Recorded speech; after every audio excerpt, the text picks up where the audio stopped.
Hola y bienvenidos a Gritones Podcast. Aquí creemos que cada persona tiene una historia increíble esperando ser contada. Una que puede inspirar, motivar y cambiar perspectivas. No importa de dónde vengas o lo que hayas vivido, lo que te hace único tiene un valor inmenso. Prepárate para descubrir el poder del grit, ese empuje que nos hace seguir adelante incluso cuando el camino se pone duro. Y para escuchar historias reales que nos recuerdan que todos tenemos algo especial que aportar. Y si además de inspiración quieres tips semanales para dar un empujón extra a tu grit, date una vuelta por bralofiloteo.com y suscríbete a mi newsletter personal Gritones Hacks.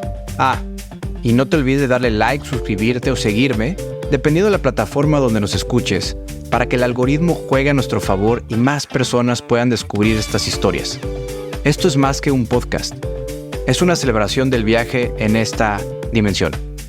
Nuevamente, bienvenidos. Esta es la historia de Isabel Álvarez, empresaria española con visión de futuro y con un historial probado de logros en sus empresas durante sus 30 años de experiencia. Y es interesante porque con 600 euros en la mano, equivalente a más o menos 12,000 pesos mexicanos, decidió emprender para ahora tener una firma con más de 3 décadas convirtiéndose en auditora de género. Te dejo accionables y 5 puntos clave que aprendí de nuestra conversación. 1. Como es un niño, son los padres. 2. En la vida siempre habrá rachas positivas y negativas. 3. La pareja es el doctorado de la vida. 4.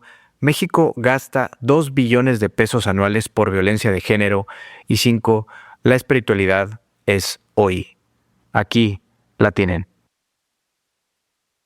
Isabel, un verdadero placer tenerte en Gritones Podcast directamente desde España. Ya platicaremos dónde estás, pero es un agasajo tenerte. Muchas gracias.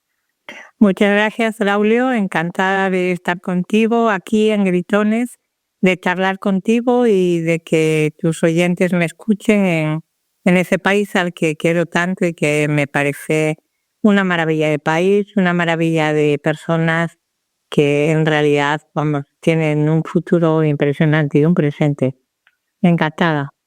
Fantástico, ya hablaremos también un poco de eso más adelante, pero quiero arrancar el episodio pidiéndote que me cuentes la ocasión en un chateau en Francia que prepararon fuegos artificiales especialmente para ti que te llevaron prácticamente a las lágrimas. Fue un día de San Juan, una noche de San Juan, que es mi cumpleaños. Yo nací un 24 de junio, un día de San Juan, y estábamos con unos amigos visitando Francia, visitando el Giverny, la ciudad de Monet, donde Monet pintaba sus famosos nenúfares. Y bueno, pues habíamos alquilado una especie de chateau, de pequeño chateau. Y bueno, mis amigos me estaban diciendo, tienes que salir a la ventana, tienes que asomar, que hay una sorpresa para ti. Y yo, bueno, muy, muy nerviosa. Y al final, pues bueno, eran las fiestas del pueblo, de aquel pueblo en el que estábamos. Hubo fuegos artificiales, hubo fiesta. Y bueno, nada, yo que salía de la casa con unas zapatillas de hotel, pues me fui a la fiesta a bailar con las zapatillas del hotel y a ver los fuegos artificiales. Y bueno, me emocionó muchísimo, la verdad, fue una sorpresa de mis amigos que me pareció maravillosa y que, bueno, me parecen maravillosos ellos, todos los que hicieron esto. Increíble. Dime la verdad, ¿eran fuegos artificiales que eran parte de los festejos del Día de San Juan? ¿No? Claro. Que coincidía que era tu cumpleaños, pero tú pensaste que eran fuegos artificiales para ti. Bueno, yo inicialmente sí pensaba que eran para mí, porque yo pensaba que que estaban preparando algo, porque ellos me decían que me tuvieron como 20 minutos esperando en la ventana en uno de los balcones del chateau, esperando a que pasase algo, que no ocurría, hasta que luego ya al final pues dicen nada y nos fuimos como al lugar de la fiesta y claro, eran fuegos artificiales de la fiesta que se retrasaron y por eso justo yo no los pude ver desde la ventana, pero sí, yo sí pensaba que estos me habían liado alguna, me habían preparado algo gordo ahí porque me tuvieron ahí 20 minutos esperando. Seguramente te quieren mucho tus amigos, ¿no? Pero dijiste, bueno, me quieren tanto que hasta fuegos artificiales me contrataron en Francia. Sí, estaban ya contratados para el pueblo, pero bueno, los aprovechamos. Háblame de tus orígenes, háblame de de dónde viene Isabel, sus primeros años de vida. ¿Qué recuerdos tienes? Bueno, yo nací en España, en el norte de España, en Asturias, en Oviedo, en una ciudad pequeña. Y bueno, pues a los 18 meses ocurrió un tema que yo creo que de alguna manera condicionó mi vida, que es que mis padres se separaron y nosotros nos fuimos con mi madre a vivir a la casa de nuestros abuelos maternos, a una aldea chiquitina, pues a 25 kilómetros de Oviedo. Y esto en aquella época, hace muchos años, en la época en que en España había una dictadura, que era la dictadura de Franco, pues que una mujer se separase, pues era muy, muy mal visto, era prácticamente imposible. Y eso a mí me marcó en el buen sentido, aunque suene extraño, me marcó en el buen sentido porque bueno, pues yo era diferente porque no conocía a nadie, no conocía a ningún niño, ni ninguna familia que sus padres estuviesen separados. Entonces, bueno, yo me consideraba diferente. Y eso, lejos de marcarme, no sé, para mal o de, bueno, no sé, pues de acomplejarme, no, eso me dio muchísima libertad porque ya que era diferente, pues bueno, ya se sabía que era diferente y que iba a hacer las cosas de una manera diferente. Entonces eso me dio mucha libertad y me permitió esa creencia de que de verdad era diferente y de que, bueno, todos somos diferentes, desde luego, y todos somos únicos, ¿no? Pero el crecer en esa idea de que nadie más estaba en mi situación, que sin duda sí que habría más gente, poca gente, pero bueno, yo no conocía a nadie, estaba en una aldea pequeña, ¿no? Entonces, bueno, eso para mí fue la suerte de mi vida. Toda la vida hice las cosas de una manera diferente y era lo que se esperaba de mí, Conforme ¿no? fuiste creciendo, en mi caso, mis padres se divorciaron cuando yo tenía 10 años y te vas haciendo adulto y te percatas o te das cuenta de muchas cosas que cuando eras pequeño no te dabas cuenta, ¿no? Desde un enfoque positivo, pues que mi madre trabajó hasta el cansancio para mantenernos y para sacarnos adelante, porque pues, nos fuimos a vivir con ella. Y, y yo me acuerdo de una mujer, pues, que estaba muy ausente, ¿no? Pero ahora lo veo con esa gran jornada laboral que tenía, pues, para sacarnos adelante y para mantenernos.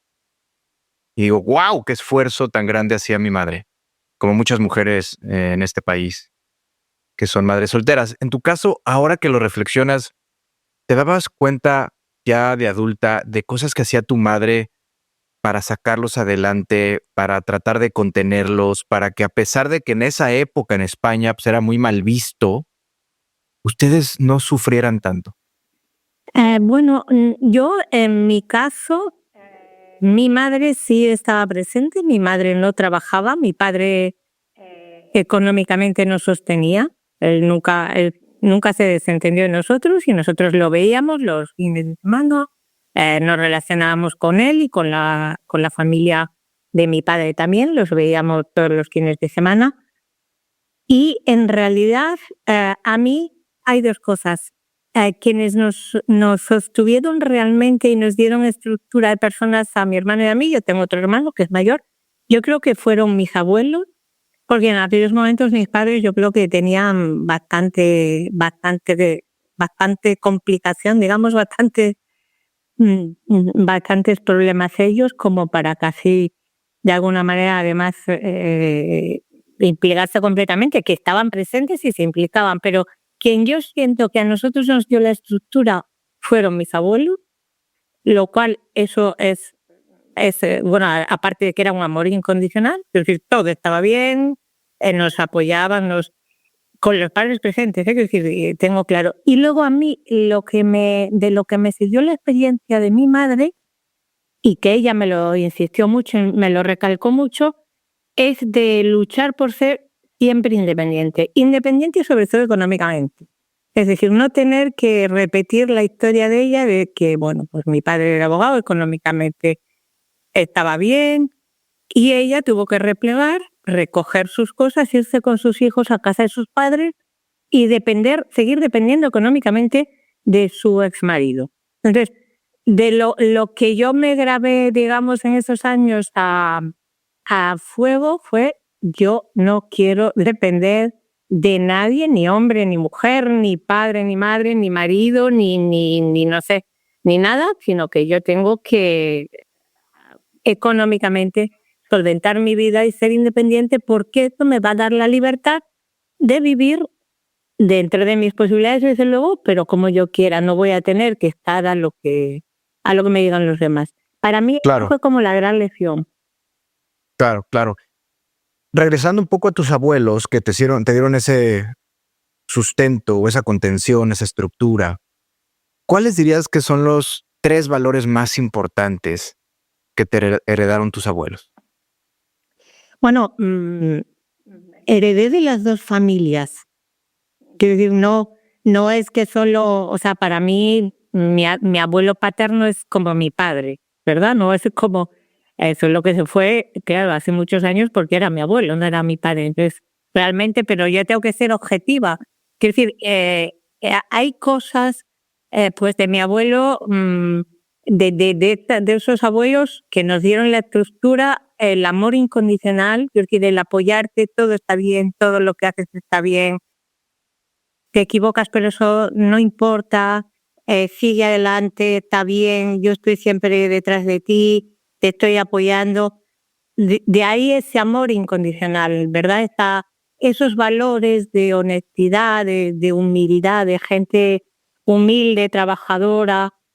Y luego, de la otra parte de la familia, de la parte de mi padre, pues la visión más de emprendedor, de luchar, de sacrificarme por mis hijos, de decir, bueno, pues ellos tuvieron que sacrificarse mucho, en aquella época, gente, agricultores, que tuvieron que endeudarse, no me imagino ni cómo, para que sus hijos pudiesen estudiar, para que fuesen a la universidad.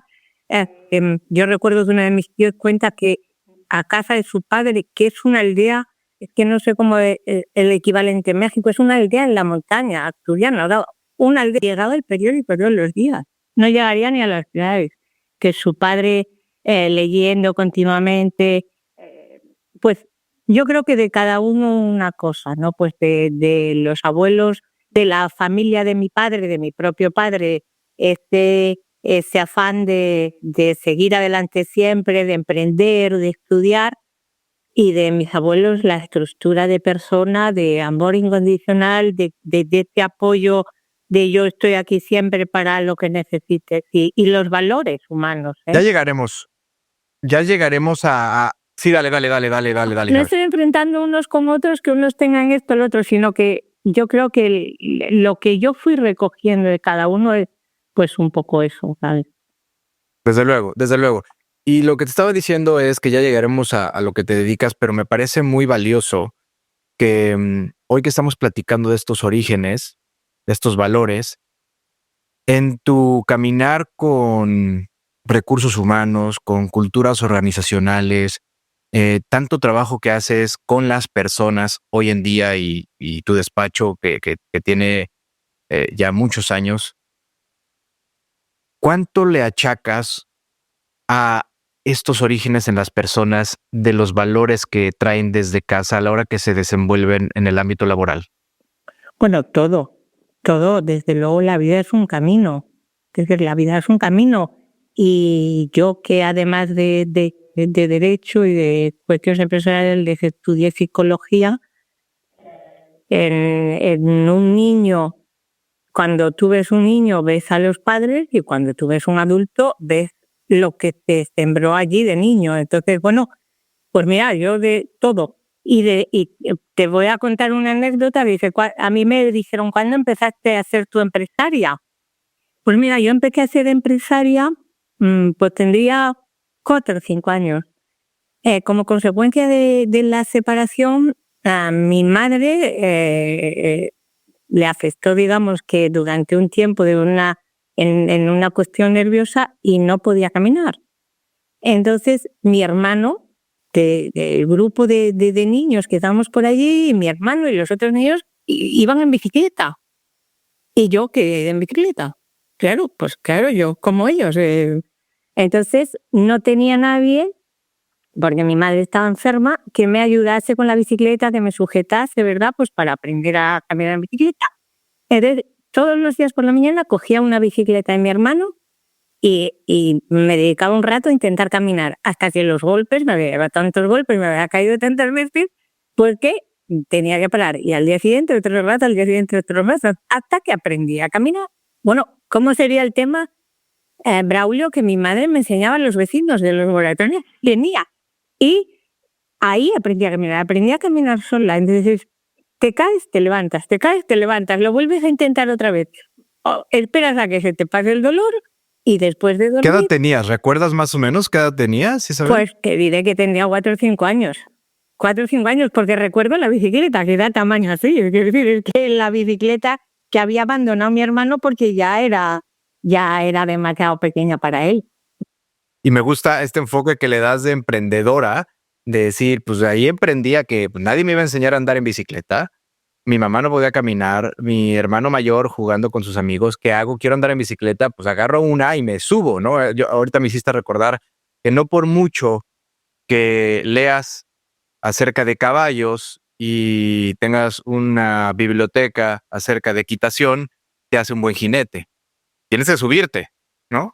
Tienes que subirte y además, lo primero que hacen cuando te caes del caballo, que yo me caí una que otra vez, es súbete otra vez inmediatamente. No permitas que cogerle miedo al caballo, porque es que si vas a esperar a que te recuperes del susto, a lo mejor ya no te vuelves a subir. Entonces eso es, no sé si es resiliencia, si es aprender a base de golpes, ¿no? Pero yo eso creo que es caer y volver a levantarse, que al final es el día a día, es la empresa y es la vida.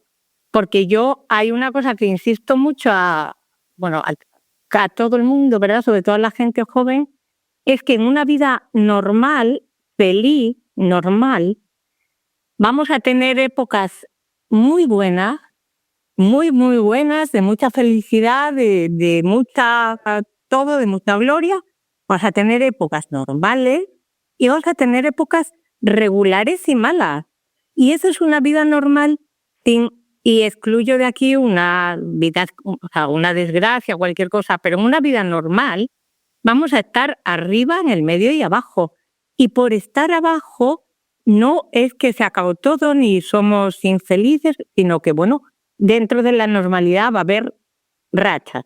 Y eso, el aprender a lidiar con eso con normalidad y sin drama, yo creo que es lo que nos da equilibrio.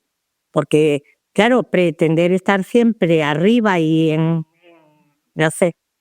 un tope de dopamina, pues no es real.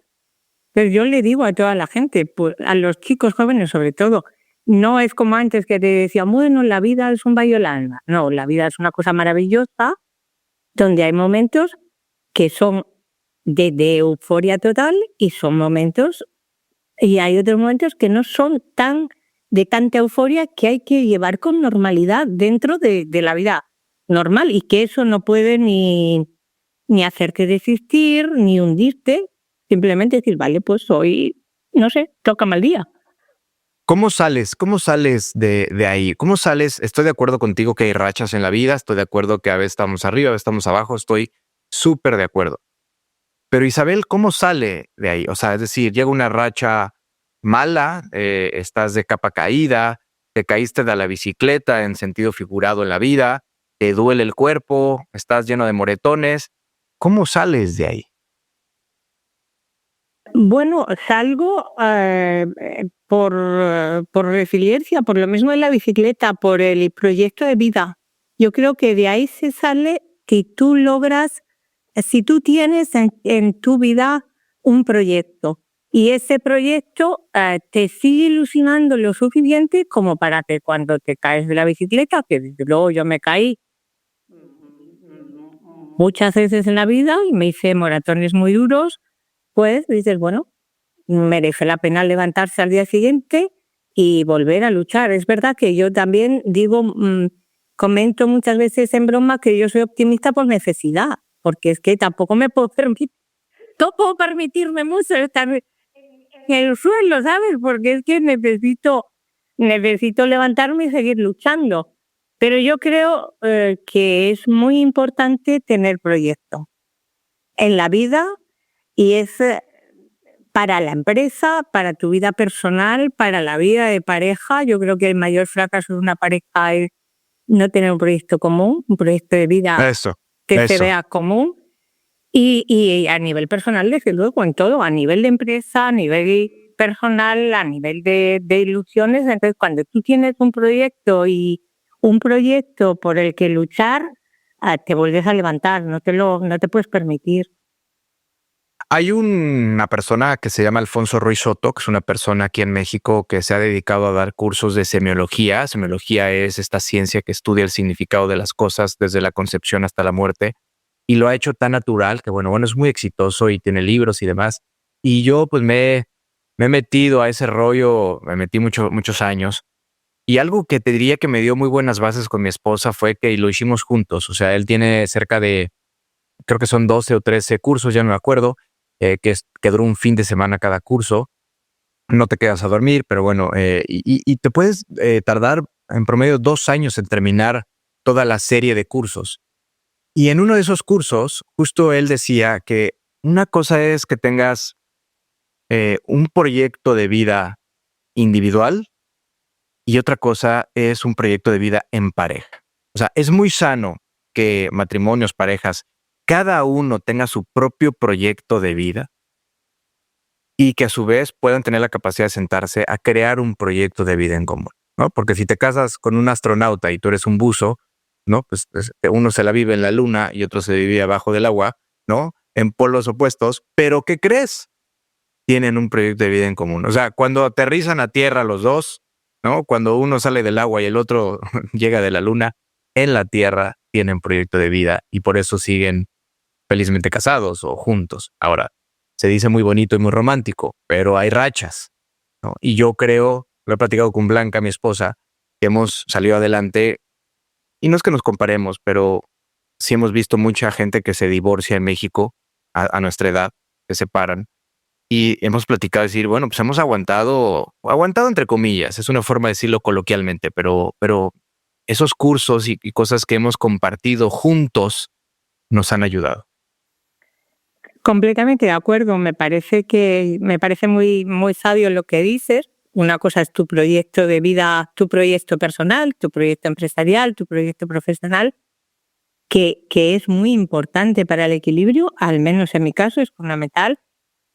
Otra cosa es el proyecto de la otra persona y luego tú tienes que tener un proyecto en común con esa pareja, porque si no, pues dos personas que se reúnen y que bueno, pues que comparten tiempo. Pero si no logras tener un proyecto de futuro común, que sea independiente del resto o no, que sea similar, no logras mantener la pareja porque, bueno, yo creo que, yo lo digo muchas veces, yo que estoy haciendo mi PhD ahora a esta edad, que la pareja es el doctorado de la vida, que es lo más complicado, porque realmente tú pasas crisis individuales y las logras superar, pero luego tienes que combinar con otra persona que también tiene las suyas y que bueno, es difícil. Yo creo que lo que une a una pareja, lo que logra mantenerla, al menos es mi opinión, es un proyecto común. Y mira, yo escucho a veces a una psicóloga, a una psicoanalista, yo creo que es mexicana, que ahora mismo no recuerdo el nombre, se llama Nilda Ochoa, no recuerdo el nombre, que dice que las parejas ni se encuentran ni se buscan, se construyen. Y eso es lo mismo que tú estás diciendo, porque si tú logras ver qué cosas son importantes en una pareja, de qué forma tú te sientes amado, de qué forma se siente amada la otra persona, cómo amas tú, cómo ama la otra persona, cuáles son las cosas esenciales de la vida, eso es lo que construye la pareja. Porque el resto, si soy personas que lo que es importante para ti, para la otra persona no es, y eso no se habla, y eso no se logra coordinar, es muy difícil, por mucho enamoramiento que haya inicial, que mucha oxitocina le afecte al prefrontal inicialmente, la pareja para aguantar muchos años necesita más que oxitocina y más que amor romántico, necesita un trabajo común y un proyecto común. Claro, ahora me hiciste también recordar a un autor que a lo mejor lo ubicas, se llama Miguel Ruiz, de los 4 acuerdos, que tiene varios libros, y uno de esos libros habla de los diferentes lenguajes del amor. Justamente cada uno de nosotros nos gusta recibir amor de distinta manera, por la razón que sea. Ahora, quiero ir a tu proyecto de vida, Isabel. Hablemos de tu proyecto de vida. Estás en Oviedo. ¿Cómo recuerdas el empezar a estudiar, empezar a prepararte, empezar a enfilarte a salir de Oviedo? ¿Te quedaste en Oviedo? ¿Cómo fue esa etapa en tu vida? Bueno, ahora estoy hablando desde Madrid, vivo en Madrid, viajo con mucha frecuencia a Nueva York y bueno, pues Nueva York es una ciudad muy importante para mí, pero ahora estoy muy, muy feliz en Madrid, muy centrada y muy asentada, ¿no? Pero sí. Bueno, lo de estudiar, como yo te dije, yo vi la situación de mi madre tuvo que, digamos que replegar tras un fracaso matrimonial a la casa de sus padres. Entonces, para mí estudiar siempre fue fundamental. Es que yo sabía que quería ser independiente.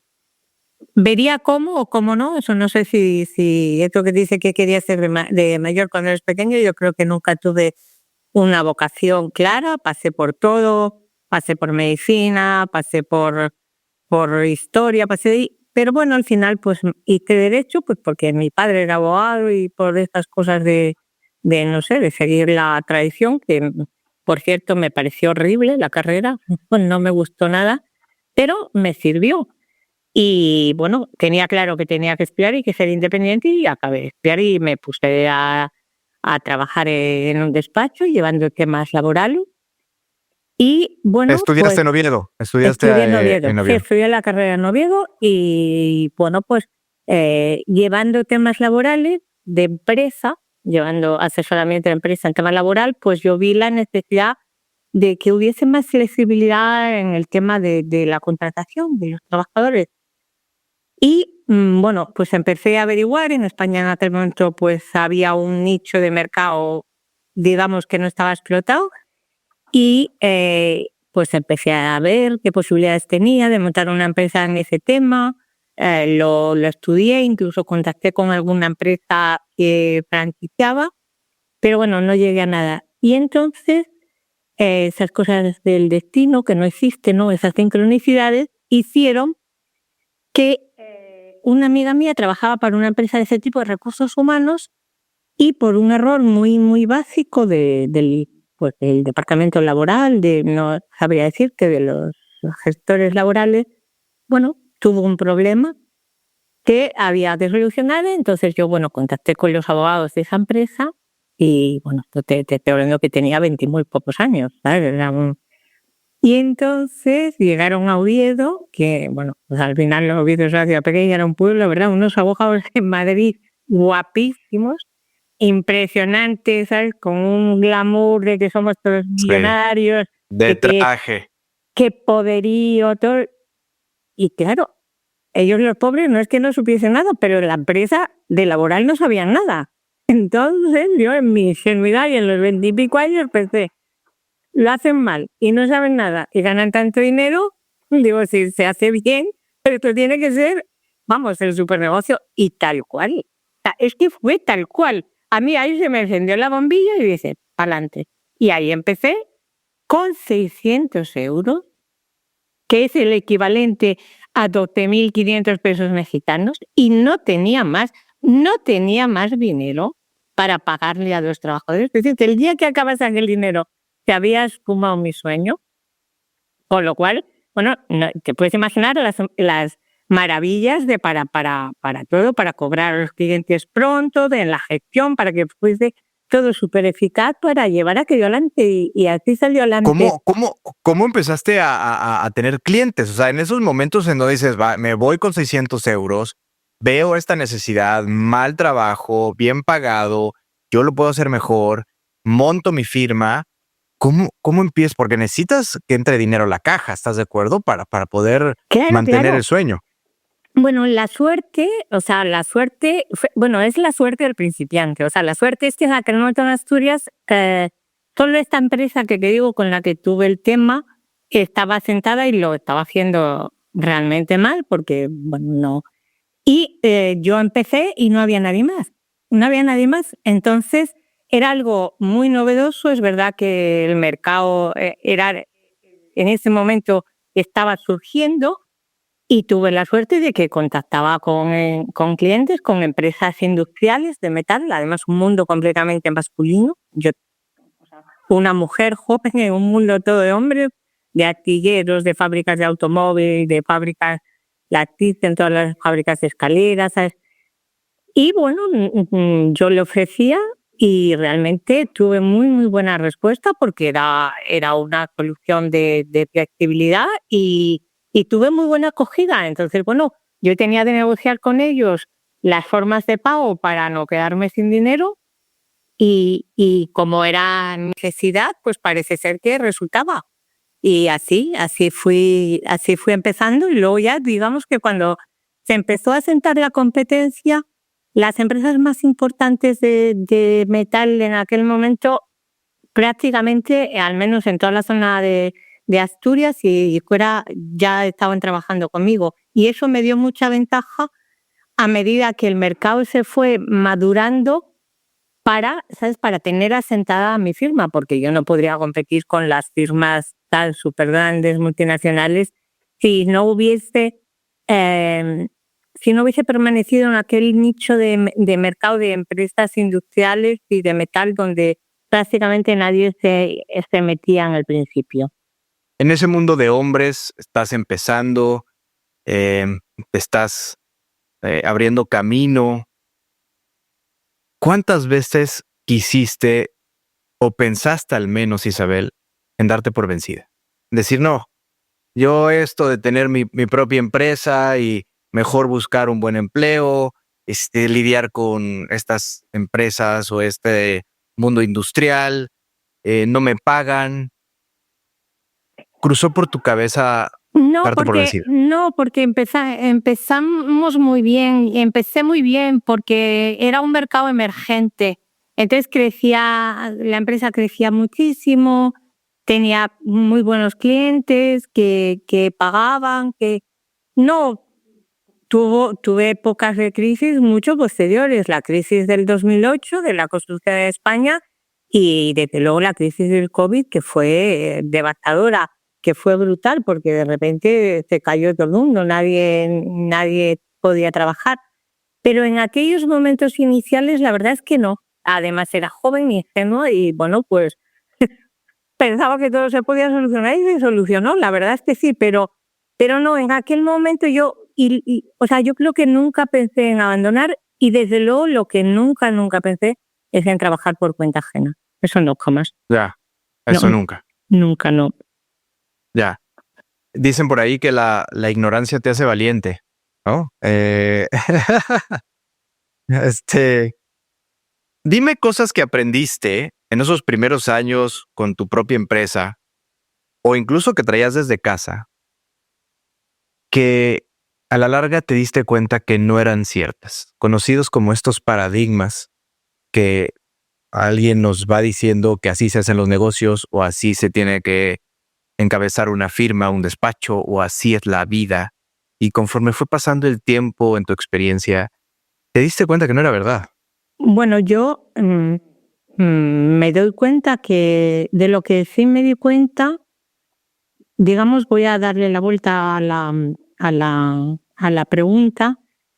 De lo que me di cuenta es que si haces las cosas bien, si eres honrado y honesto y no caes en cuestiones de, bueno, que en aquel momento en España podía ser muy normal de, digamos, ahora mismo se me da la palabra, de sobornos, de hacer trampas, de hacer irregularidades con los clientes junto con ellos o en contra de ellos o a tus trabajadores.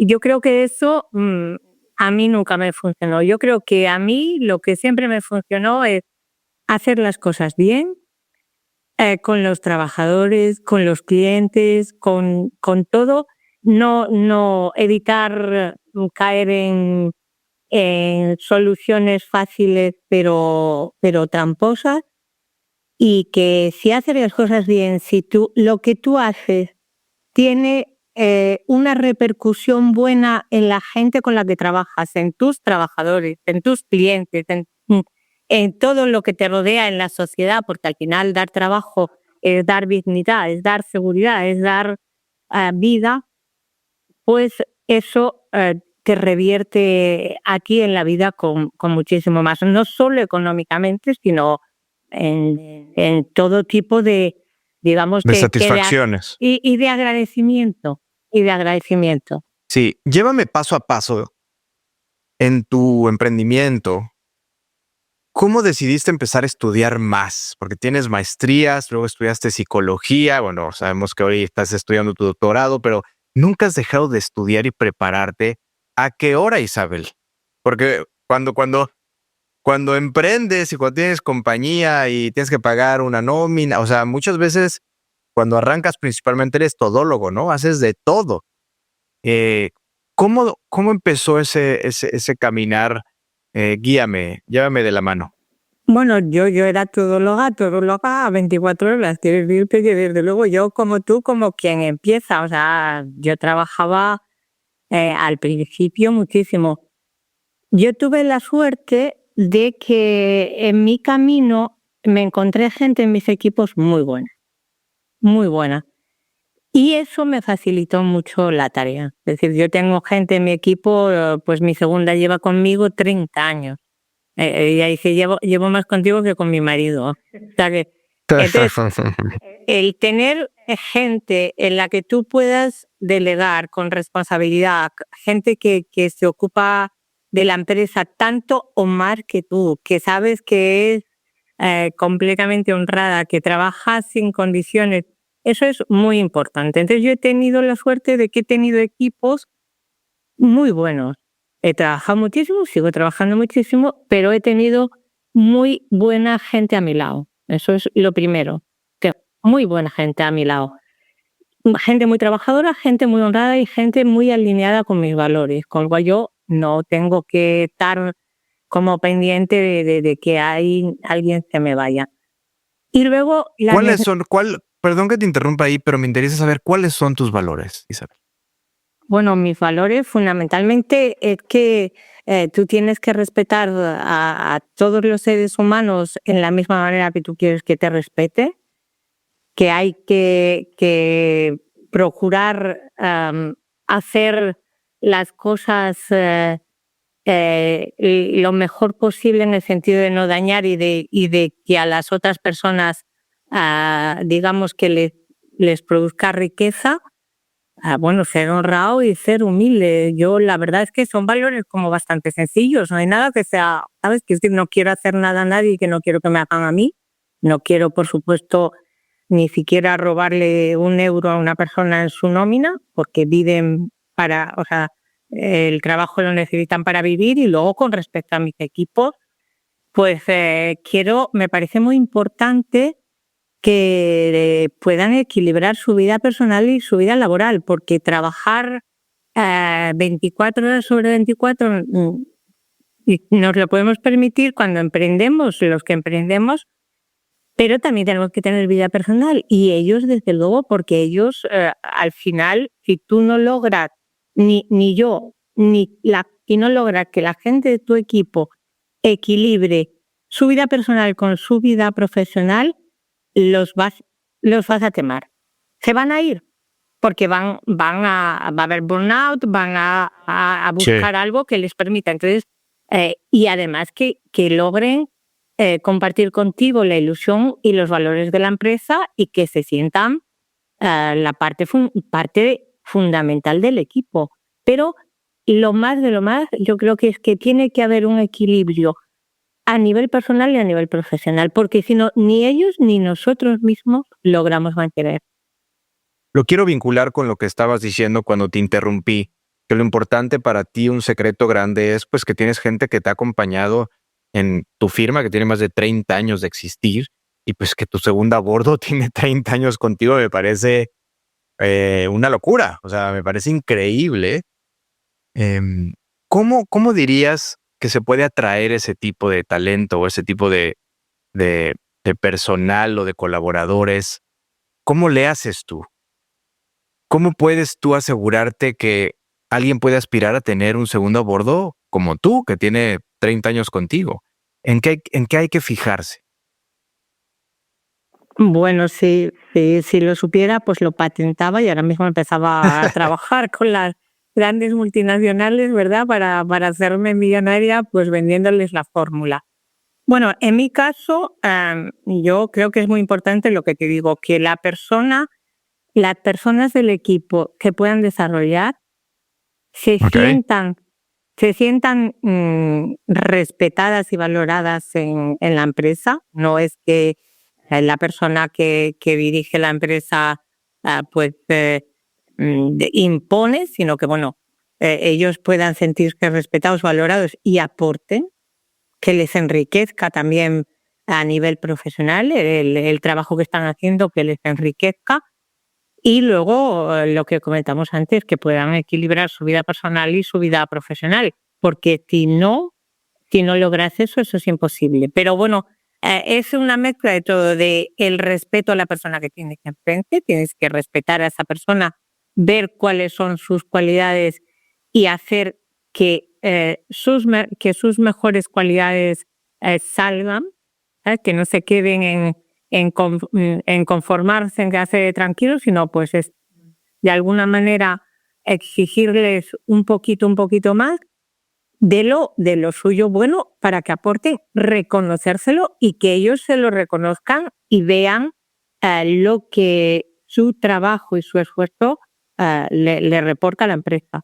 Y que todo eso, insisto mucho en eso, se pueda combinar con la vida personal, porque si tienes una persona que no tiene vida personal, no va a poder ser eficaz.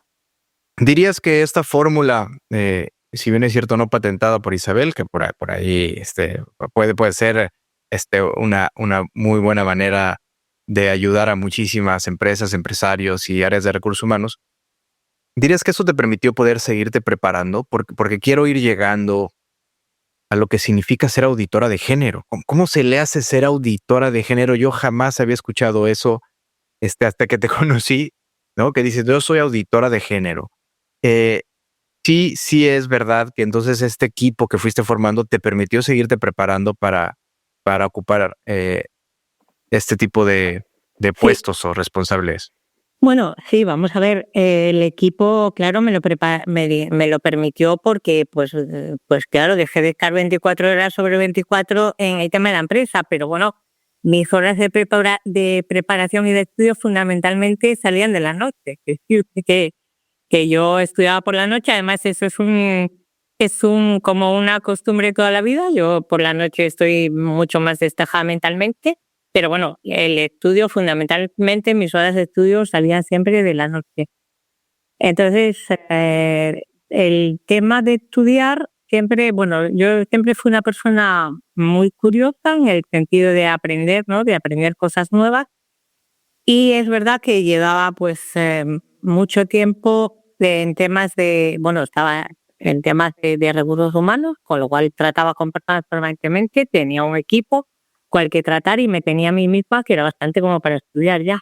Entonces, poder entender, am, llevaba toda la vida estudiando temas de crecimiento personal, temas espirituales, bueno, pues un poco lograr entender las causas del comportamiento humano.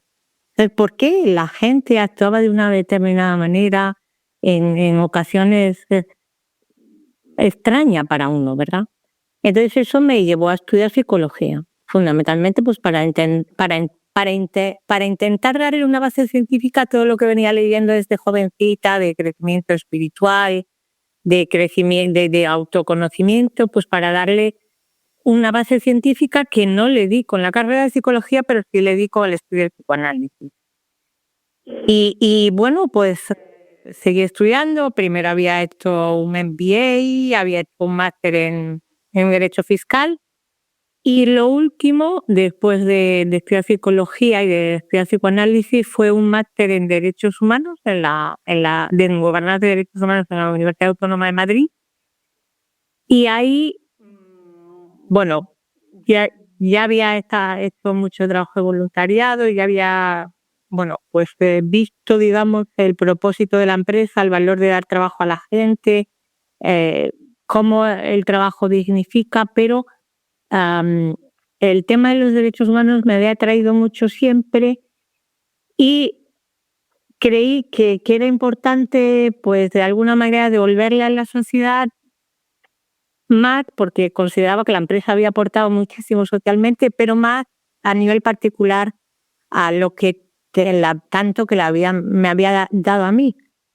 Lo que Y estoy entonces, escuchando, Isabel, es que evoluciona tu firma de ser una firma muy enfocada a derecho laboral a convertirse ahora en una firma mucho más inclinada hacia recursos humanos, hacia... bueno, ¿cómo lo describirías tú? son cosas diferentes. Yo trabajaba en derecho laboral, en un despacho, y de ahí yo creé mi propia empresa en recursos humanos, pero seguí ejerciendo como abogada laboral fuera de aquella firma ya. Ok. Y luego esa firma sigue existiendo, la firma de recursos humanos, y además de eso yo ahora me formo más específicamente en derechos humanos y llego por eliminación al tema de los derechos específicos de las mujeres, al tema del acoso sexual en el ámbito laboral y al tema de la auditoría de género. ¿Qué es ser auditora de género? Bueno, la auditoría de género, o sea, yo soy auditora de género certificada por la Organización Internacional del Trabajo. Entonces, ser auditor de género es las auditorías participativas de género de la OIT, de la Organización Internacional del Trabajo, son unas auditorías que lo que intentan es, digamos, que analizar desde diversos puntos de vista, desde una visión transversal, cómo está la empresa en el tema de igualdad, cómo tiene la empresa integrado el tema de la igualdad. Entonces, no es una auditoría, digamos, al uso en el sentido de decir, bueno, pues llega un auditor externo y mira a ver pues cuántas mujeres hay en puestos directivos y luego hace un informe. No, sino que es una auditoría, como bien dice la OIT, participativa. Y esto es una herramienta y un proceso que la propia OIT desarrolla para analizar los organismos de Naciones Unidas para ver cómo tienen transversalizado el tema de la igualdad. Esto es, quiero decir, no solo hay un presupuesto para temas de igualdad, sino, vale, pero vamos a ver, en la disposición de las oficinas se considera el tema de la igualdad porque a lo mejor no hay baño de mujeres o no hay vestuario de mujeres, que yo me encontré con empresas que no tenían vestuarios para mujeres.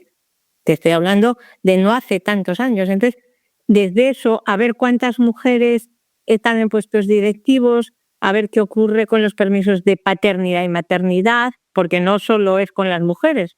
Entonces, esto se hace con la participación de todos los estamentos de la empresa, desde los directivos hasta los mandos intermedios, hasta la gente de los puestos base. Y juntos se analizan pues muchos parámetros, los que se consideren importantes. Pues ya te digo, desde que arquitectónicamente la empresa favorezca el tema, hasta el número de mujeres contratadas, hasta el número de mujeres en puestos directivos, o sea, el equilibrio, porque puede ser que, Ya. te pongo un ejemplo, pues cualquier cadena de supermercados tiene miles de mujeres contratadas, pero al menos en España, algunos de ellos en puestos directivos tienen muy pocas mujeres. Entonces, se hace un estudio donde se triangula toda la información, se hacen entrevistas, luego se hacen unas pruebas específicamente desarrolladas y luego se hacen trabajos de equipo y se realiza un informe que es el resultado de todo el trabajo de todos los niveles de la empresa, donde se proponen fórmulas para mejorar el tema de la igualdad. Ya. Y eso, ¿Esa auditoría es solicitada por la empresa? ¿Es una auditoría que es impuesta por el gobierno? ¿Cómo es ese proceso antes de llegar a una empresa a iniciar una auditoría? bueno, vamos a ver, inicialmente, como te dije, esta es una herramienta y un procedimiento que desarrolla la OIT para inicialmente analizarse a sí misma, para ver cómo está en tema de igualdad, y si esto está transversalizado, si se lleva todo, o si solo, bueno, pues tiene un presupuesto y se olvida y ya no me ocupo de nada más. A eso me refiero cuando hablo de transversalizar, sino que reflejan todo no solo en el presupuesto, sino en las contrataciones, en los tipos de contrato, en los tipos de permisos. Y lo primero que hace la OIT es analizarse a sí mismo. Vamos a ver cómo estamos. ¿Estamos bien? ¿Estamos mal? ¿Estamos regular? ¿Y qué hay que mejorar? Y eso se va extendiendo a todos los organismos de la ONU. Se va haciendo un análisis de todos los organismos. Entonces, lo primero que se analiza son los organismos de Naciones Unidas y luego a partir de ahí se empiezan a analizar. Esto digamos que se va exportando y se analizan pues ministerios, se analizan muchos proyectos gubernamentales donde hay dinero de organismos públicos porque lo exige el organismo público y se auditan empresas particulares, grandes, pequeñas y medianas. Pero inicialmente si yo quiero, Isabel, como empresario, tengo una compañía, si yo quiero hacer esa auditoría, ¿puedo solicitarla a la OIT? sí, bueno, hay que ponerse en contacto con la OIT o con algún auditor de la OIT y se realiza por un auditor, por un equipo, pues depende del tamaño de la empresa. Pues hace poco a mí me llegó un aviso de la OIT que estaban buscando en este momento pues un equipo, pues no sé decirte, no recuerdo, creo pues de 10 personas para auditar un ministerio, no recuerdo exactamente cuál, pues del gobierno de Marruecos. Puede ser eso o puede ser pues Repsol y PF, o puede ser una mediana empresa o una ONG, bueno, de todo. Quiero poner el dedo en la llaga, porque a mí en lo personal no me deja de sorprender. De repente hay películas, ¿no?, de diferentes cortes y de diferentes géneros que siguen mostrando el abuso sexual en el ámbito laboral. Y cuando la ves en pantalla, pues te sorprende empresas gigantescas, ¿no? Ahí están en Netflix y ahí están en muchas plataformas de streaming, muchas muy evidente del tremendo abuso sexual que existen en las empresas. No conozco las estadísticas, pero hoy, 2025, 2024 que acaba de terminar, ¿se ha disparado la estadística? ¿Se ha mantenido la estadística? Isabel, ¿ha disminuido? ¿Cuál es el panorama? Bueno, voy a hacer un pequeño, una pequeña anotación antes de ir directamente al tema del acoso sexual en el ámbito laboral con respecto a México y luego con respecto a México porque estoy hablando contigo, porque en mi país está fatal también. Yo decir, no es. La violencia de género en México le cuesta a México, la violencia de género en general, 2 billones de pesos mexicanos anuales. 2 billones de pesos. Que puedes imaginar, Wow. 2 billones. O sea, te puedes imaginar todo lo que se puede hacer con esa cantidad de dinero enorme. Entonces, el tema de la violencia de género en México que cuesta esto tiene otra connotación que tiene en todo el mundo, en mi país igual, pero las cifras pueden ser un poco distintas, que es que según el Instituto Nacional de Estadística y Geografía, del INEGI vuestro, Sí. en el año 2021, que son las últimas cifras que yo manejo, creo que todavía no hayan publicado otro más reciente, de las mujeres que sufrieron violencia de género en México, solo el 13,9% denunció. Solo el 13,9% se acercaron a una autoridad a pedir ayuda o a denunciar. Con lo cual, lo de los 2 billones viene de que los estudios de ese 13,9%, hay un estudio de la Universidad Autónoma de México que se llama El costo de la violencia contra las mujeres de México en el 2016, que dice que en términos absolutos el coste fueron 245.118 millones de pesos mexicanos. Y esto es el 13,9%, haciendo una regla de 3, el coste total son 2 billones de pesos. Entonces, voy a esto para decir después, podríamos entrar en más profundidad en este tema, qué parte de ese dinero es de las ausencias, qué parte de la asistencia judicial, qué parte de costes hospitalarios, porque es que el informe es muy detallado. Pero hay un tema que es que a lo que se refiere ese informe, que es la parte positiva, que es que uno de los mayores factores de protección contra la violencia de género es la educación universitaria. Es la fuerza que le da a la mujer la educación universitaria y la independencia económica. Entonces, es fundamental eso, y es fundamental que haya mujeres en las estructuras de poder, que vosotros tenéis ahora una presidenta que es una mujer y que las 2 candidatas a la presidencia, tanto de una parte como de la otra, fueron mujeres, y que digamos que el pensamiento de la mujer esté representado en el gobierno. Volviendo a tu pregunta, de ese porcentaje de violencia, de ese número de mujeres maltratadas en México, el 27,9%, según los datos del ENDIRE, es en el ámbito laboral. Y el tema del ámbito laboral es que prácticamente está completamente oculto. Las mujeres no se atreven a denunciar porque yo lo exagero. Yo pongo un ejemplo y lo exagero. Imagínate, y me pongo yo ejemplo. Yo estoy acosada por el presidente de la superempresa, que no voy a nombrar porque, no voy a poner de ejemplo a ninguna empresa, pero por la Sí, se entiende. La multinacional más poderosa de España, y yo soy su segunda o su asistente o estoy en el consejo de administración, me da igual, y me acosa. ¿Qué dicen de mí? Lo primero, quiero dinero, soy yo que fui a buscarle porque tiene dinero. Sí, ¿qué pretensiones tienes? ¿Qué pretensiones tienes? ¿Y qué ocurre? Que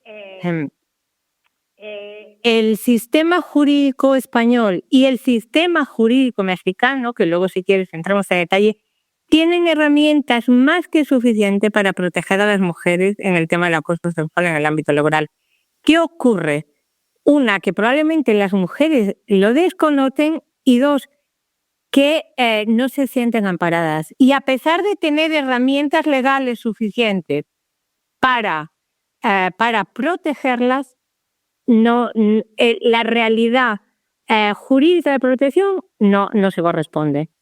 Las mujeres no acuden al sistema judicial, ya ves, ni siquiera a los sistemas de protección policiales, pero ni siquiera al sistema judicial, para reclamar sus derechos, para defender sus puestos de trabajo, para denunciar a las personas que les acosan. Y eso no es un tema exclusivamente de México, no es un tema exclusivamente de España, que se dan en los 2 países igual, porque los 2 países tienen herramientas legales suficientes para que las mujeres se defiendan, pero eso no llega a las mujeres, o las mujeres no se sienten representadas en ese sistema.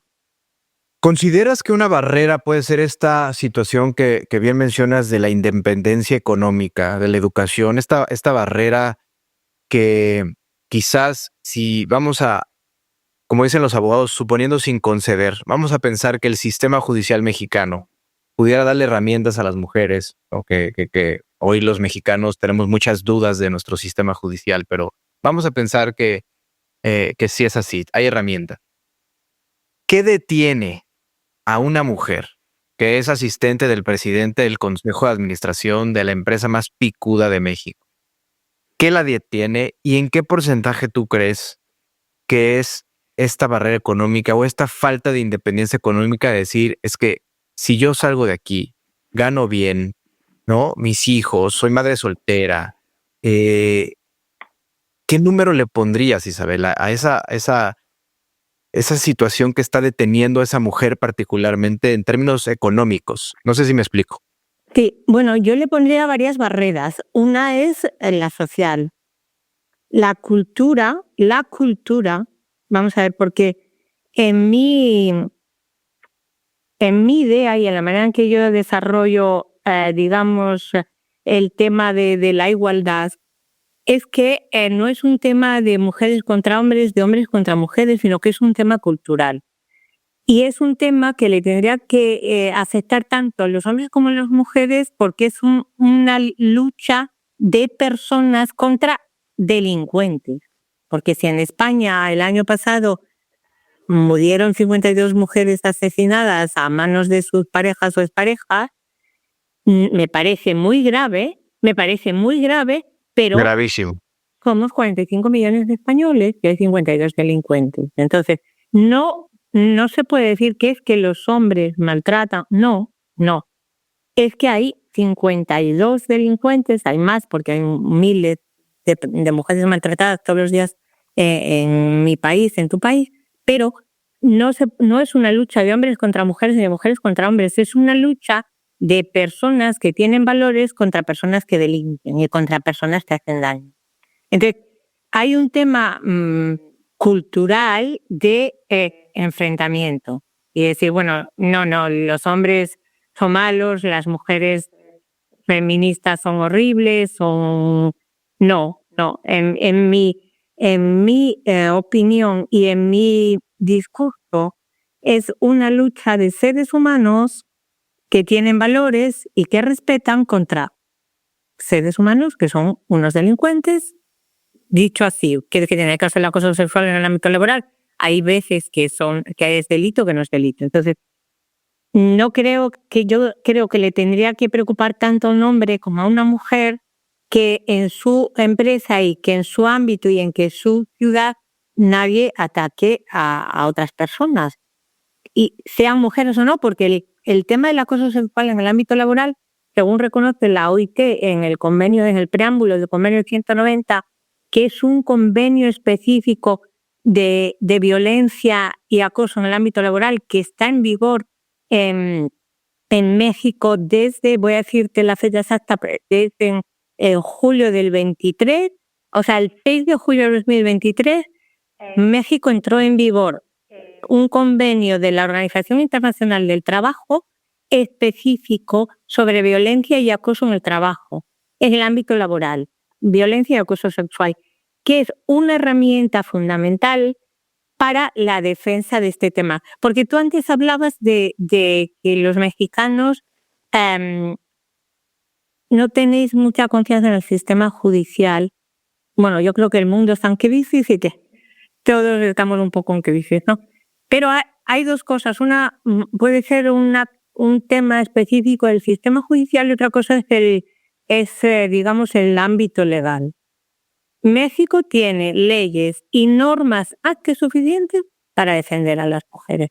La fundamental ahora mismo es este convenio 190 de la OIT, donde se amplía muchísimo el concepto de acoso sexual, porque no es solo acoso sexual el quid pro quo, que es, vale, yo te presiono para obtener algo, vamos a exagerarlo y ya ir al caso extremo, que si no mantienes relaciones sexuales conmigo te despido. No solo eso, sino que es acoso sexual, enviar mensajes. Mensajes, un piropo, una mirada. Bueno, no, un piropo, no, eso no. A ti te dice alguien, oye, un día, qué bonito lo vas bien, y de dónde la cosa es igual. Otra cosa es... Digo, pero hay de piropos a piropos. A lo que voy es vale, que hay sí. de piropos a piropos. O sea, en esa connotación que, a ver, en México, lo voy a decir tal cual, Isabel, o sea, en México los hombres, bueno, las mujeres con menos porcentajes, pero hay piropos que tienen doble sentido. O sea, es la realidad, ¿no? Cuando tú haces comentarios en el ámbito laboral hacia el sexo opuesto, es muy evidente que tienes otras intenciones, no nada más, oye, qué bonitos ojos tienes, ¿no? O qué bien te ves el día de hoy. O sea, a ese tipo de piropo me refiero, ¿no? Exacto, es que eso es lo que la ampliación del convenio de la OIT, es decir, son conductas inapropiadas que pueden, de alguna manera, y lo digo en un lenguaje coloquial, puedo leerlo literalmente como lo pone la norma, que presionan a la otra persona. Es decir, que también es acoso sexual ambiental. Imagínate, y pongo ejemplos muy exagerados, ¿verdad, Braulio? Pero imagínate una niña de 18 años que entra a trabajar en una empresa de camioneros y que su oficina está plagada de pósters de mujeres, no sé, desnudas. Pues Sí, eso sí, sí, es sí. acoso sexual. Es acoso sexual ambiental, pero es acoso sexual. O es acoso sexual no solo que tu jefe, sino que un compañero, que un cliente, según la norma nueva, está al 190, te esté enviando mensajes de contenido. Y justamente lo que te decía yo del piropo, o sea, a mí ahorita te lo verbalizo, o sea, si un jefe le dice a su subordinada, oye, qué guapa te ves, aquí en México, me parece que puede, no está siendo transmitido de la manera adecuada ni en el contexto correcto, ¿no? Y constantemente, si estás muy guapa y estás muy guapa, bueno, pues es que, oye, la mujer se va a sentir mega incómoda. Bueno, la clave está en el constantemente. Es decir, yo llego un día y mi jefe me dice, oye, hoy estás muy guapa y no pasa nada, pero si eso es reiterado y a mí me molesta o no me molesta porque es, ¿sabes? Pero eso es el tema, porque claro, cuando los hombres de alguna manera dicen que se sienten atacados, es que no puedo decir nada. No, es una cuestión de respeto. O sea, tú, no sé, yo lo veo bastante sencillo. ¿Tú cómo te dirigirías a tu madre? ¿A tu madre qué le dirías? Oye, pues hoy estás muy guapa. Un día, 120 veces decirle barbaridades o mandarle, ¿no?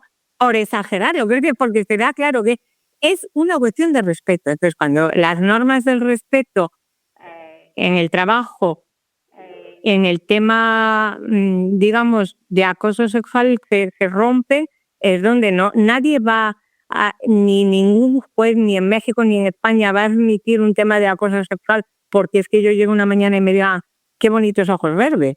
Está claro. Claro, ahora, regresando al tema de las barreras, de por qué una mujer no se acerca a las autoridades, ¿no? A pesar de las leyes y a pesar de los convenios vigentes y que existen, dices que para ti una barrera social, cultural muy importante, ¿no?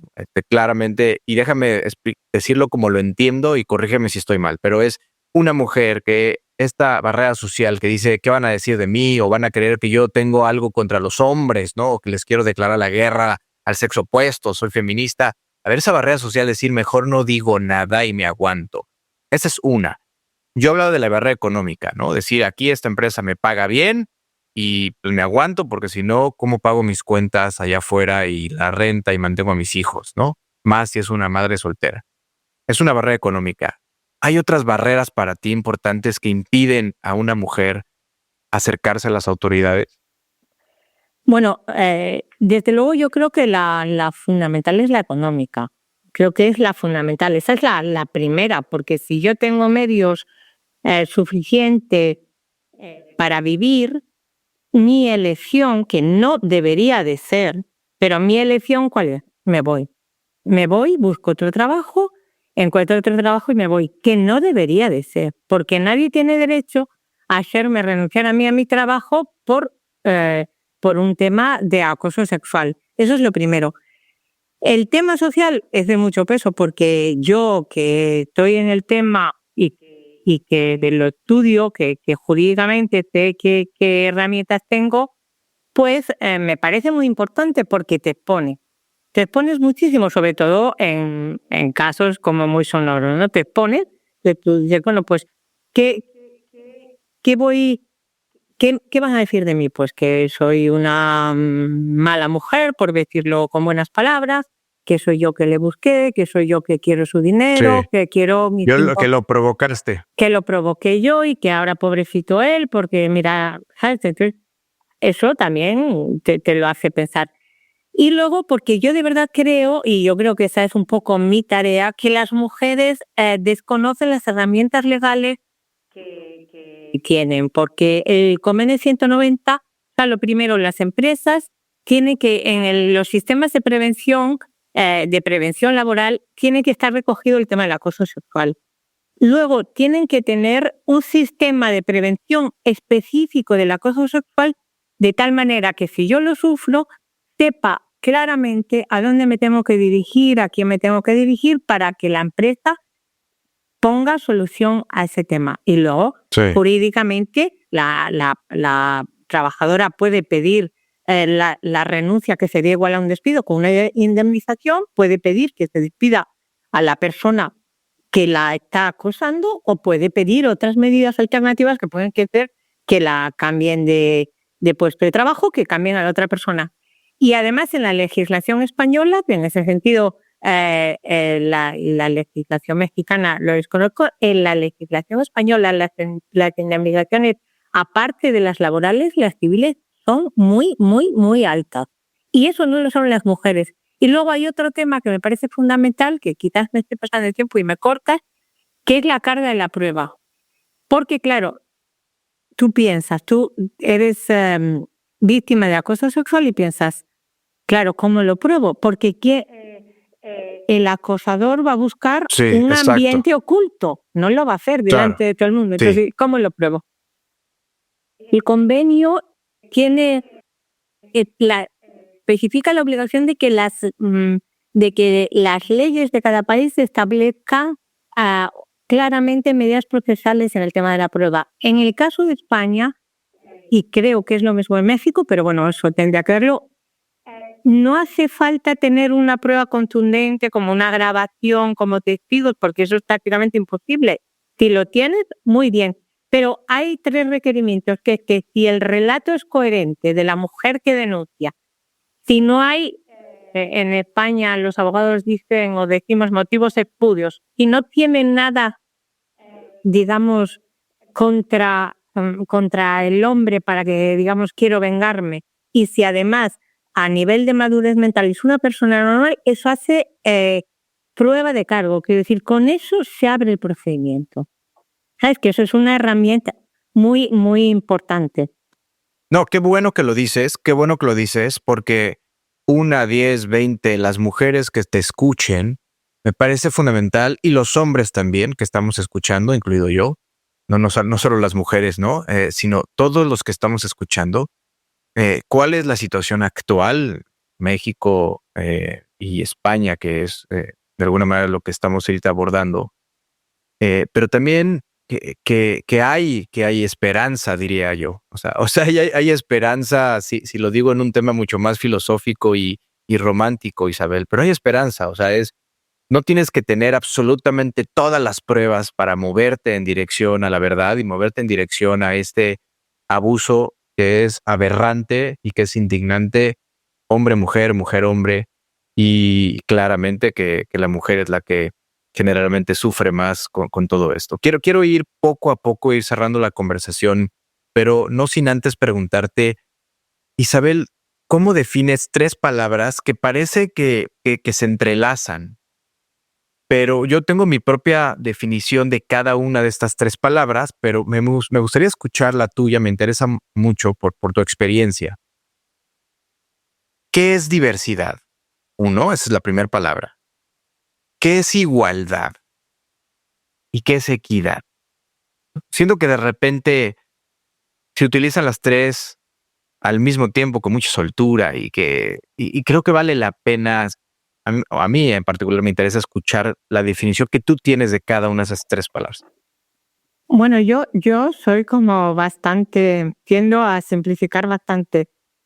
Y yo te diría que las 3 son respeto. Es decir, detrás de cada una de ellas y de las 3 es solo respeto. Quiero decir, ¿qué es diversidad? Pues que todos somos diversos. No hay, afortunadamente, todos somos únicos y todos tenemos unas características y unas condiciones especiales. Y tú o yo o cualquiera, y me pongo yo de ejemplo para decir para decir el tema, vamos a decir, yo puedo considerarme, no sé si esta expresión en México se dice como la reina del mambo, ¿verdad? Me puedo considerar súper todo aquí, en mi casa, pero salgo 10 kilómetros más allá de Madrid y me conoce poca gente. Pero es que voy a China y no me conoce nadie. Y allí soy diversa. Y el mismo respeto que debería de tener aquí, que por la consideración profesional o personal o por el color de piel o por el color de ojos, lo debo de tener en otro sitio. Entonces, ¿qué es diversidad? Es ver y tratar a las personas que desde nuestro punto de vista son diferentes, porque yo para un chino soy lo más excepcional del mundo, o para un, pues para un indio de Canadá, o para ellos soy diferente y yo me considero la normalidad, pues considerar que dentro de cada estuche sagrado de cada persona, el alma, el corazón, los sentimientos son los mismos y tratarlos con el mismo respeto que tú quieres que te traten, porque además todos tenemos la experiencia de que conocemos a alguien que nos parece diferente a nosotros y luego la persona que tienes enfrente es la misma, porque la necesidad básica de todo el mundo es el afecto y el amor. Y ese lo tenemos a los blancos, los chinos, la gente de Sudáfrica y la gente de Australia. Igualdad, ¿qué sería igualdad para ti?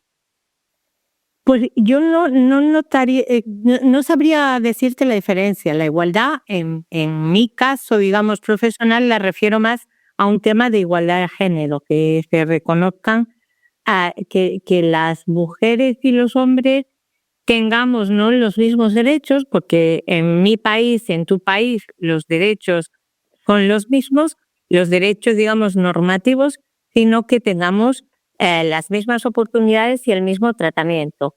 Entonces, yo el tema de la igualdad lo relaciono más con un tema de igualdad de género, en el sentido de que las mujeres y los hombres tengamos las mismas oportunidades, no los mismos derechos, porque eso, en principio, en tu país, en mi país, en la mayor parte de los países desarrollados, es un tema que está superado. No hay algo que nos diferencia, aunque luego en la realidad práctica sí existe la diferencia.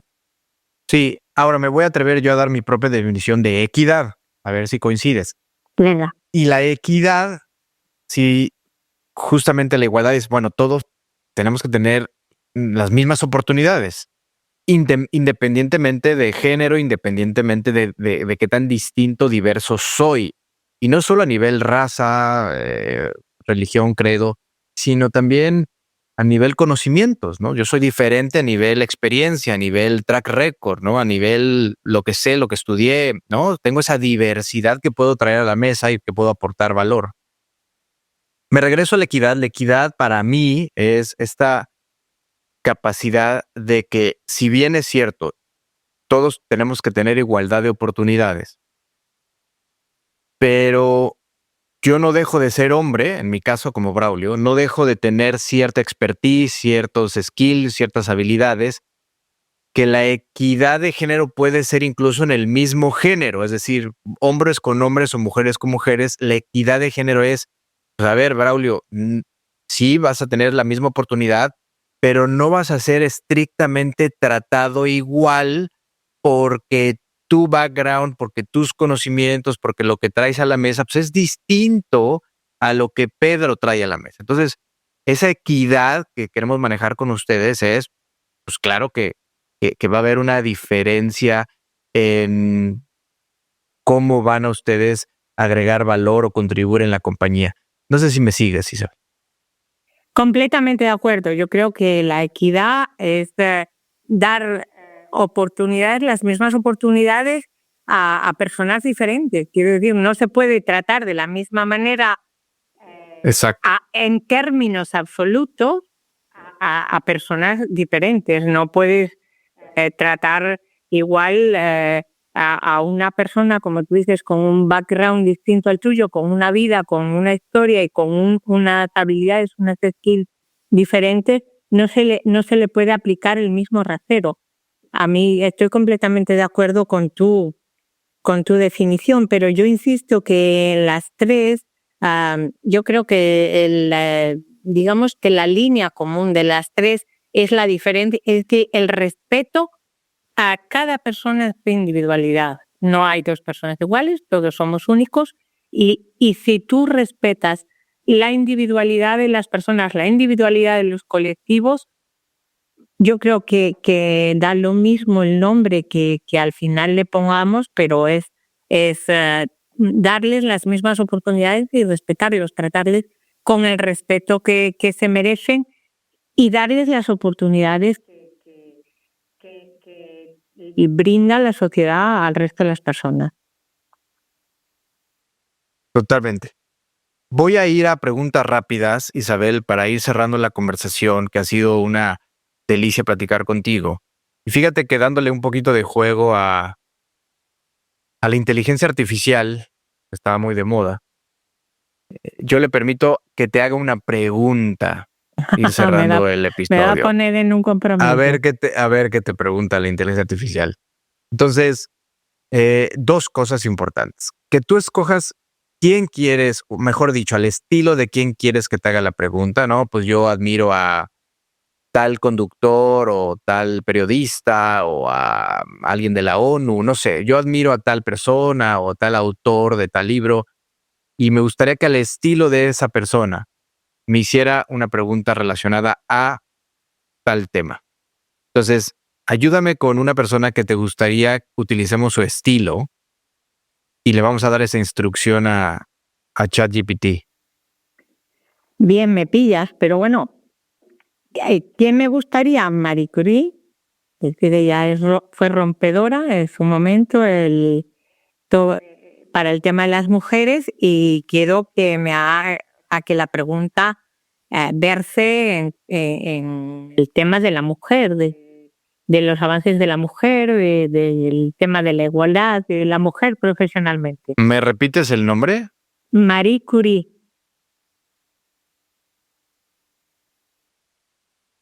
Ok. Ahí va.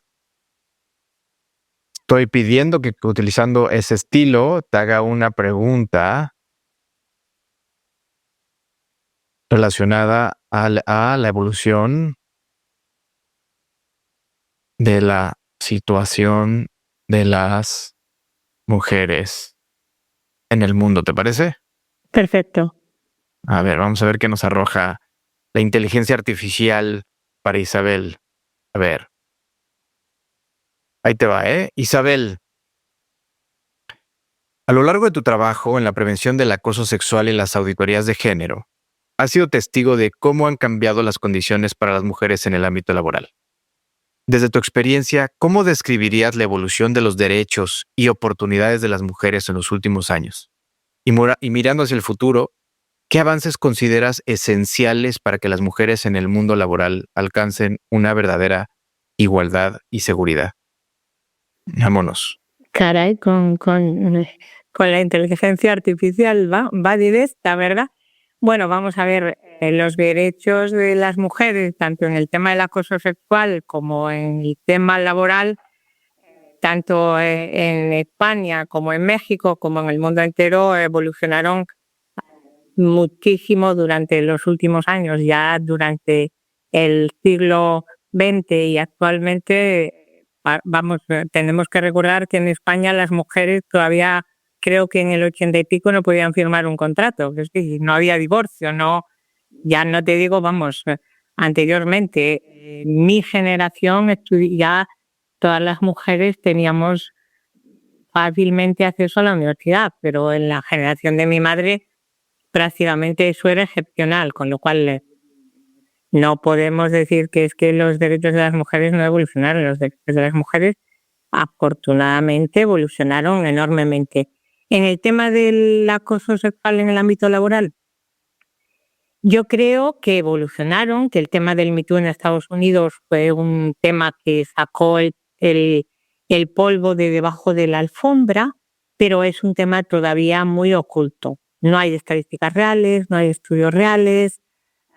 Yo creo que sigue siendo un tema que está muy oculto, que en los casos que se da en las grandes compañías se tapa, se paga y ya está. Vale, te pago, te vas y no me crea problemas.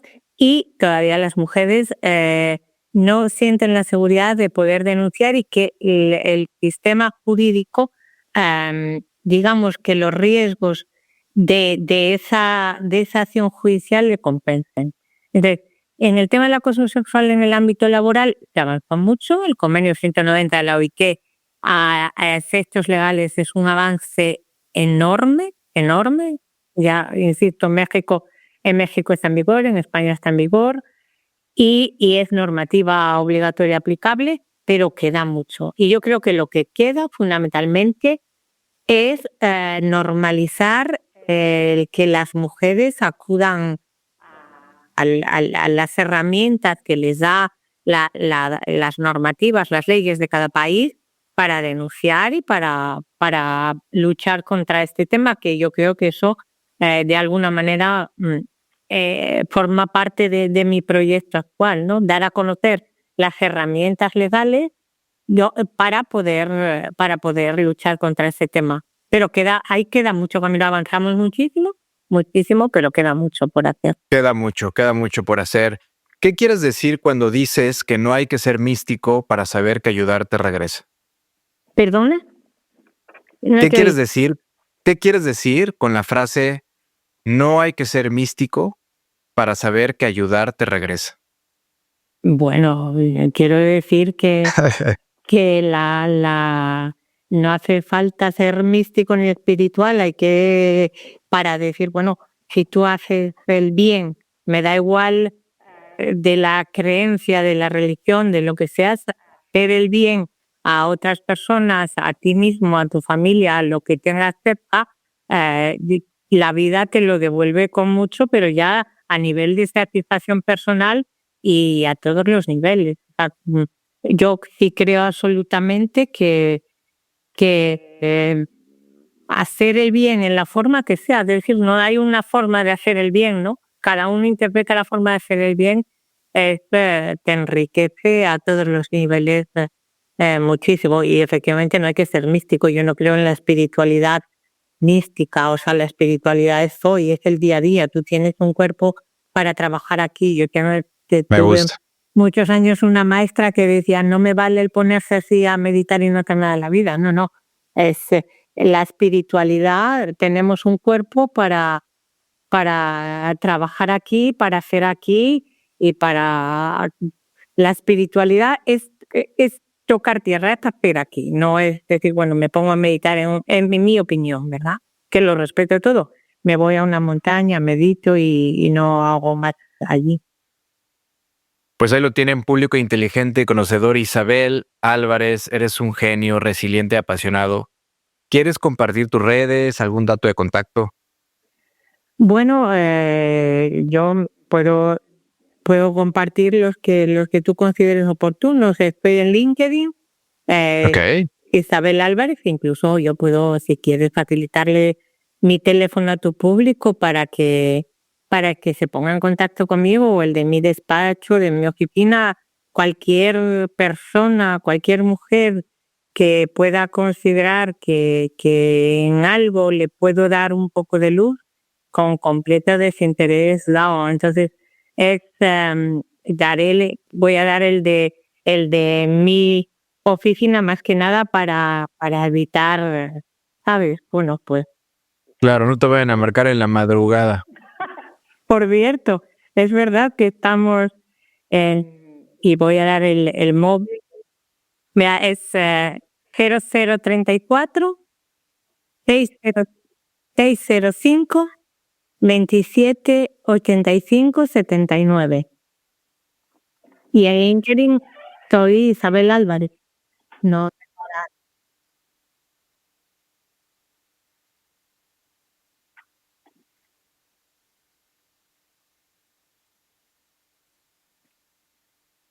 Sí, y te envío también, si quieres, el correo electrónico y el vínculo de LinkedIn. Bueno, que que la vida es una maravilla, que siempre hay esperanza, que los sueños se cumplen. Cuando uno cree profundamente en ellos, se cumplen. Claro, hay que trabajarlos, hay que lucharlos, pero se cumplen. Y que día a día uno puede ir mejorando la vida, creando su proyecto y logrando su sueño. Y luego que estoy encantada de estar aquí con vosotros, que me encanta México. Hice un viaje maravilloso desde donde tú estás, Cancún. Recorrimos para la costa, bajamos a Bacalar, subimos por la otra zona, por Chiapas, por San Cristóbal de las Casas. Una gente maravillosa y un país con mucha vida y con mucho futuro. Isabel, vuelve pronto. Tienes aquí un amigo en Cancún, lo que se te ofrezca. Y pues nada, hasta el siguiente episodio. Muchas gracias. Muchas gracias a ti y muchas gracias a tus oyentes por este rato de charla tan agradable. Chao, chao. Chao. Y así cerramos otro episodio lleno de historias que nos demuestran que el poder de la experiencia es real. Porque no se trata solo de llegar a la meta, sino de todo lo que vivimos en el camino. Si algo te resonó hoy, si una historia te hizo reflexionar o te inspiró, compártela y no olvides darle like, suscribirte o seguirme, según donde nos escuches, para que el algoritmo haga su magia y más personas puedan acceder a estas historias. Y si además quieres tips prácticos para mantener tu grit bien afinado cada semana, no te olvides de suscribirte a Gritones Hacks en braulifiloteo.com. Recuerda, todos tenemos una historia y cada una tiene el potencial de cambiar algo en alguien. Nos escuchamos en el siguiente episodio, donde las historias continúan. Hasta pronto.